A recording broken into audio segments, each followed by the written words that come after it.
والسلام على سيد المرسلين وعلى آله وصحبه أجمعين। সম্মানিত সাথী বন্ধুগণ, সম্মানিত ঢাকাবাসী, সম্মানিত সাভার উপজেলাবাসী,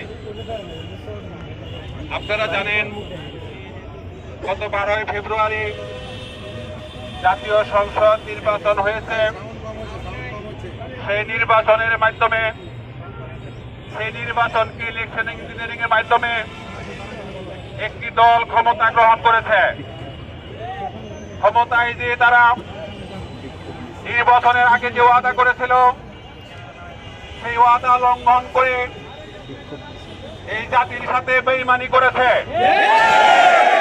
এই জাতির বেইমানির প্রতিশোধ হিসাবে, প্রতিবাদ হিসাবে গণভোটের রায় বাস্তবায়নের দাবিতে জামাত ইসলামী নেতৃত্বাধীন 11 দলের জোটের কেন্দ্র ঘোষিত আজকের এই বিক্ষোভ কর্মসূচি ঢাকা জেলার উদ্যোগে বিক্ষোভ মিছিল পূর্ব সমাবেশে সভাপতিত্ব করছেন বাংলাদেশ জামাত ইসলামী ঢাকা জেলার সংগ্রামী আমির, কেন্দ্রীয় মজলিসের অন্যতম সদস্য জনাব মাওলানা মোহাম্মদ দেলোয়ার হোসেন।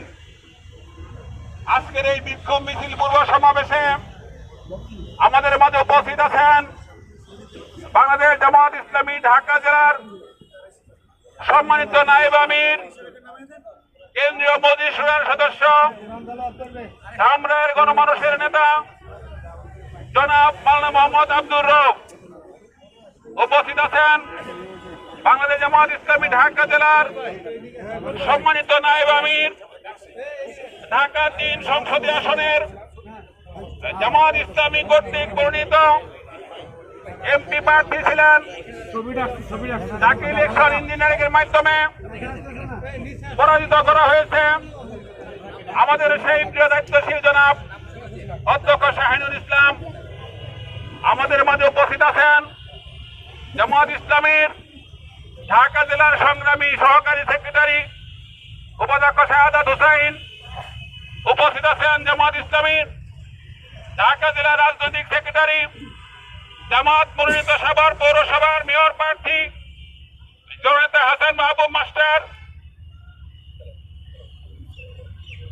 উপস্থিত আছেন আমাদের মাঝে এনসিপির